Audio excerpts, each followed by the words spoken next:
Donc, on est content de te recevoir ici et du coup, pour ceux qui te connaissent pas, on t'a un petit peu présenté, mais est-ce que tu veux peut-être ajouter quelque chose? Ce que je vais rajouter, c'est juste que, c'est streetbuzz.be. Voilà, faut préciser, les gars. C'est un média afro-urban lifestyle. Et donc, on est web média. Et donc, ce qu'on fait, c'est qu'on met en avant les jeunes qui ont une actualité, pas seulement les jeunes, mais tous les artistes et entrepreneurs qui ont un projet, qui ont quelque chose à partager. Et, donc, nous, tout ce qu'on fait, c'est les mettre en avant. Et donc, avec notre média, c'est vraiment de donner cette petite force qu'on peut ajouter parmi les autres médias qui existent ici en Belgique et à Bruxelles, surtout. Et donc, voilà.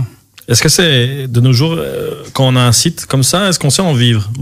Si on sait en vivre, je dirais pas que qu'on en vit complètement, mais là, nous sommes dans une étape où chaque année, en fait, on essaie de proposer des choses. Donc, on crée des capsules, on crée du contenu, on essaie de proposer du contenu attractif. Et l'idée, c'est vraiment de faire découvrir à notre public donc ce qu'on fait et de montrer surtout les talents. C'est surtout ça. Et donc et donc la suite, c'est que c'est un média jeune, hein, donc pour la plupart des gens souvent se posent la question si ce média il est là depuis quelques temps, mais le média il a été créé en quelle année? Ça fait 3 ans qu'il est là, le média. 3 ans, 2017. Donc mais l'idée germait depuis plusieurs années. Donc j'en parlais autour quand je faisais du basket, quand je jouais, quand j'allais faire du sport. Et je disais toujours à mes potes là, je vais faire un média, je vais faire des interviews avec on a plein d'artistes en fait autour de nous, on a plein de sportifs, on a plein d'entrepreneurs, mais il n'y a pas de plateforme vraiment pour les mettre en avant. Et donc l'idée c'était vraiment j'avais ça qui germait dans ma tête et qui était en train de fleurir doucement. On va dire ça allait dans ça.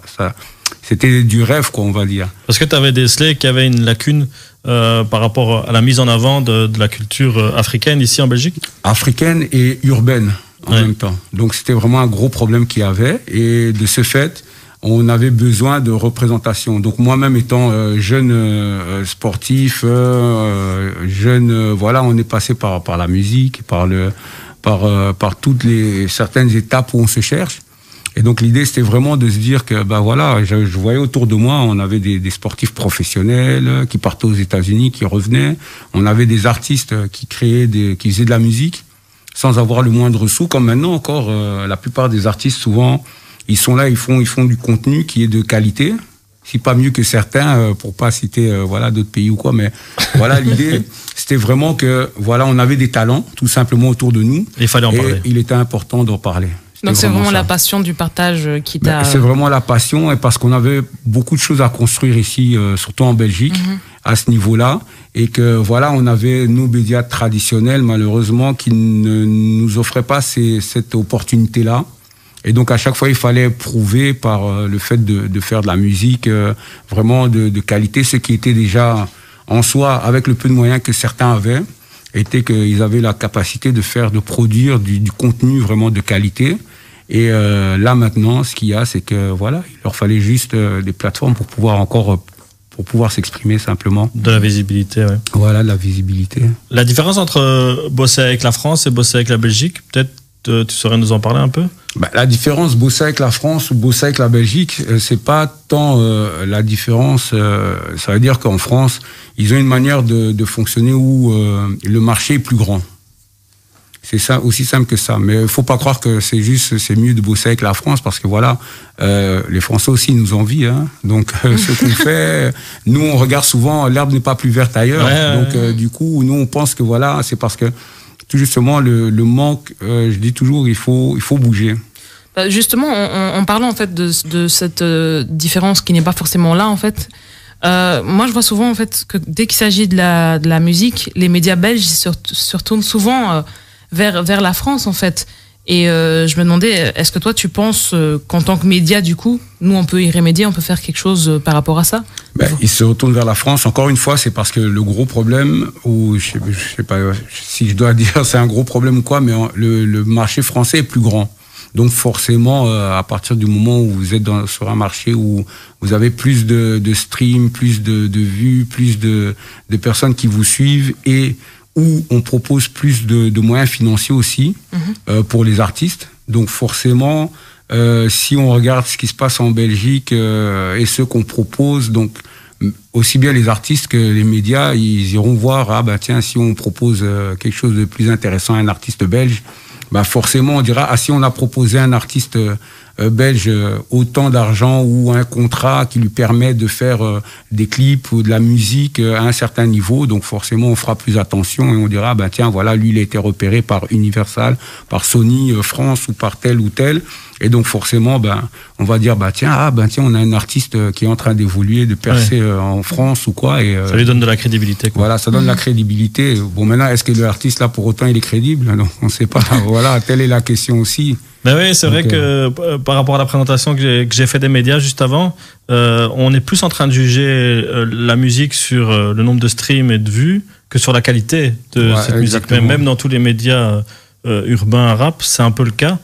Comment Street Buzz se positionne par rapport à ça? Mais nous, on se positionne pas par le fait d'avoir le maximum de vues ou de nombre de vues. C'est pas ça qui nous intéresse, parce que à la finalité, c'est quoi? Qu'est-ce qui se passe? C'est que maintenant, avec on voit sur Facebook ou sur Instagram, on demande maintenant il y a toute une stratégie financière qui commence à rentrer là-dedans. Donc Facebook, Instagram, maintenant si on commence à regarder, mais bon, ben non, après là, ça c'est autre chose encore, hein, ça c'est les réseaux. Mais nous, on regarde plus par rapport à ce que l'artiste fait. Nos artistes, ils ont besoin, nous on regarde vraiment le fait que nos artistes ont besoin de visibilité. C'est ça le plus important pour streetbuzz.be, c'est pas que on vient, tu as beaucoup de vues, tu as des milliers de vues. Nous, on regarde, l'artiste, il est capable de faire du contenu de qualité. Déjà, ça, c'est la base. Et à partir de ce moment-là, déjà rien que le travail qu'il fait, ça mérite d'être mis en avant. Donc peu importe que tu aies un single, 2 singles, 3 singles, nous à partir du moment où tu as cette passion, que tu as envie de proposer, de partager ta musique, de partager ton entreprise, parce que c'est pas que la musique, c'est aussi l'entrepreneuriat. Et ben l'idée c'est vraiment de dire voilà, nous on a une plateforme là où on ne te donnera pas cette opportunité là de partager, de proposer ou de montrer ce que tu sais faire, ce que tu fais. Et ben nous on est ouvert à ce que voilà, tu viens, tu passes, parce que voilà, on a besoin de cette ouverture là. Et si nos médias traditionnels ne sont pas capables d'offrir cette plage d'expression à nos artistes ou nos entrepreneurs, eh ben, streetbuzz.be est là tout justement pour leur donner cette opportunité-là. C'est aussi simple que ça. Ça le fait. Et du coup, en fait, est-ce que vous allez chercher du coup ces artistes, vous les repérez en ligne, ou c'est parfois des gens qui viennent vers vous? Ben, la plupart, c'est les gens qui viennent vers nous. Et nous, on les invite. Mais nous, on aime toujours dire que voilà, merci d'avoir accepté notre invitation, parce que c'est important que l'artiste ou l'entrepreneur puisse, voilà, on a besoin de valoriser nos artistes. C'est très important. Et donc nous, la plupart des artistes maintenant ils viennent chez nous, donc on a la chance de ne pas devoir courir à chaque fois après les artistes, mais on a des coups de cœur où quand on rencontre des artistes, quand on les croise ou quand on voit, tiens, on a l'occasion de voir sur les réseaux sociaux un artiste qui a fait un clip ou qui a fait quelque chose, il partage ça, eh ben on envoie peut-être un petit message pour dire c'est bien, on donne la force, c'est bien ce que tu fais, et voilà, si à l'occasion il a envie, il peut venir chez nous, donc il n'y a pas de problème pour ça.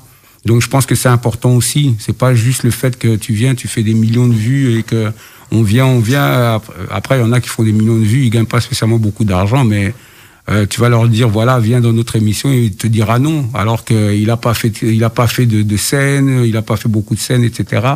La grosse tête. La grosse tête, exactement. Donc faut faire la part des choses. Faut que nos artistes aussi fassent la part des choses. C'est important. Et donc voilà. J'avais une question sur la ligne éditoriale. Donc, quand tu as eu l'idée de créer Street Buzz, est-ce que le but c'était de parler et de mettre en avant à la communauté afro-belge, ou alors c'était plutôt de présenter à la Belgique ce que la communauté afro-belge faisait de bien, quoi? C'était de présenter à la Belgique ce que la communauté afro-belge fait de bien, et c'était de présenter la communauté afro, mais pas que. L'idée, c'est vraiment parce qu'on a un gros problème ici en Belgique, c'est que voilà, la communauté, les minorités visibles n'ont pas beaucoup encore une fois, on en revient toujours au même problème, c'est les plages d'expression où on attend qu'un artiste, comment on va dire, émerge. On va dire perce, comme on dit, comme un Damso, par exemple. On prend toujours Damso parce que voilà, c'est le top pour l'instant. Et dès qu'un artiste belge cartonne, là, directement, on reconnaît que ce soit même dans le sport, hein, on va dire, ah, mais ouais, voilà, ça c'est un Belge, c'est un artiste belge, etc. Mais voilà, ça se limite à ça. Alors que c'est important de dire que voilà, qu'est-ce que tu disais encore? C'est en fait ce que les médias traditionnels et les gros médias ne servent pas de tremplin. Ils sont pas là pour faire tremplin pour les jeunes artistes. Ils sont juste là pour confirmer les artistes qui ont déjà réussi. C'est ça le problème. Voilà. En fait, ils récupèrent seulement ce que ils récupèrent le fruit du travail que l'artiste a fait, en fait, tout simplement. C'est juste ça.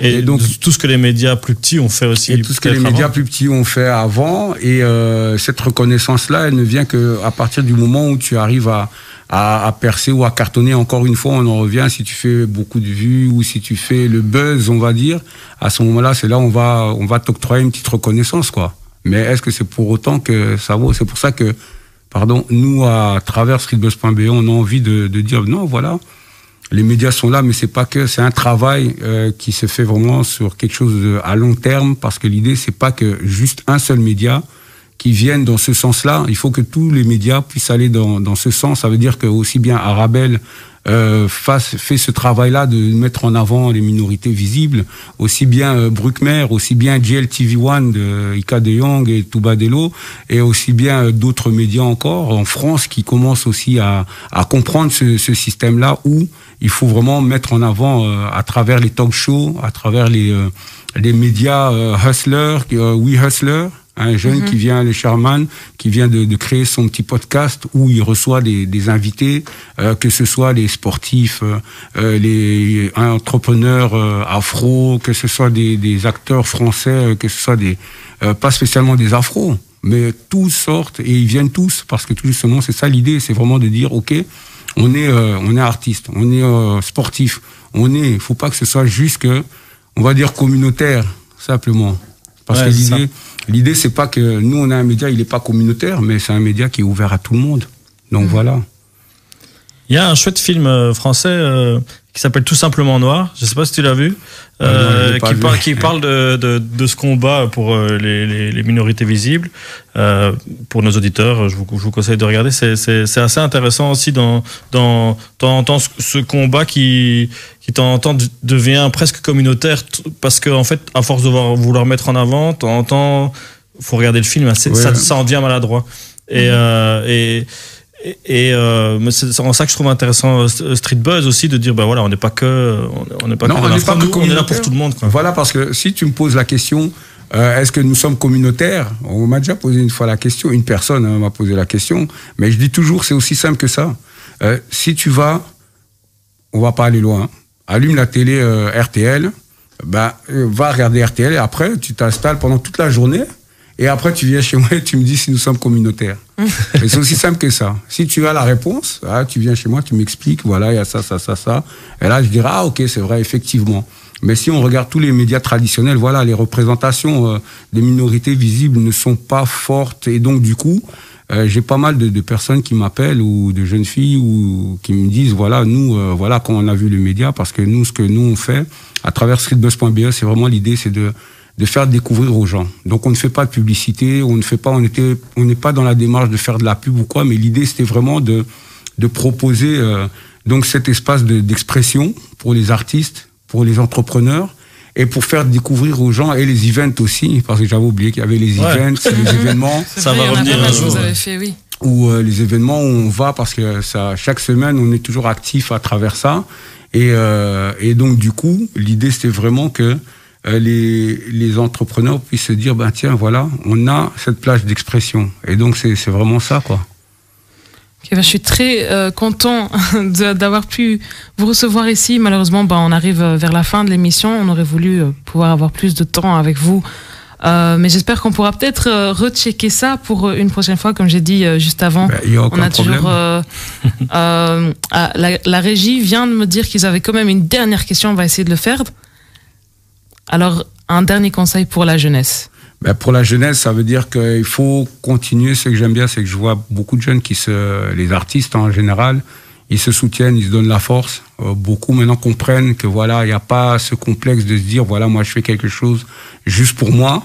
mais qu'on partage aussi avec les autres artistes, qu'on fait, comme on dit, l'union fait la force, donc il faut continuer à être solidaire, à partager. N'ayez pas peur de partager. Si vous avez un artiste que peut-être vous connaissez pas, mais qui fait du bon boulot, bah partagez-le. N'ayez pas peur. Même les entrepreneurs aussi, n'ayez pas peur de partager le travail que font certains entrepreneurs.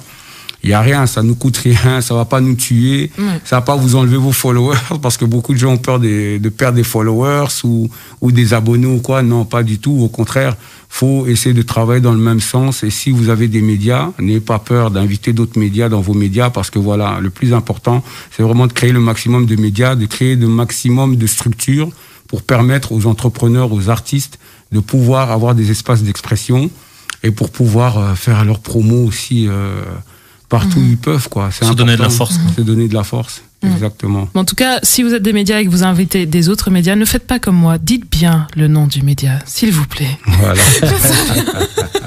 Faites ça bien. Streetbuzz.be. Voilà, c'était Toon, effectivement, le gérant, le créateur de Streetbuzz. Merci de ta présence. Et, merci à vous. Je voudrais faire un petit big up, je peux encore? Oui, bien sûr. Voilà, comme d'habitude. Et je vais faire un petit big up à mes chroniqueuses. À mon gars sûr, le COS, lui-même il se reconnaîtra. Et mes chroniqueuses, Mélia, Kelly, Zoé, Toya Carlos, Sarah Nash, avec un grand H. Et voilà, et les sœurs Galassi, pas oublier, Exaucé et Divine. Voilà. Alors, merci. Bon, big up à eux tous. Je ne les connais pas, mais peut-être bientôt. Et il y en a encore d'autres, voilà, mais j'en fais un beau big up. La liste est longue. Merci à vous, la MIF, de nous avoir écoutés. Vous nous retrouverez la semaine prochaine, samedi, mais vous retrouvez aussi tous les interviews qu'on a eues avec tous nos invités sur YouTube. Tous ceux qui sont passés aussi sont déjà sur YouTube, et d'ici mercredi, normalement, ou plus tard, eh bien, les interviews seront sur YouTube. Restez abonnés sur notre Instagram aussi, sur notre Facebook, et checkez toujours arabelle.fm pour plus d'informations. Merci beaucoup à vous. Salut à tous. Ciao. À la semaine prochaine.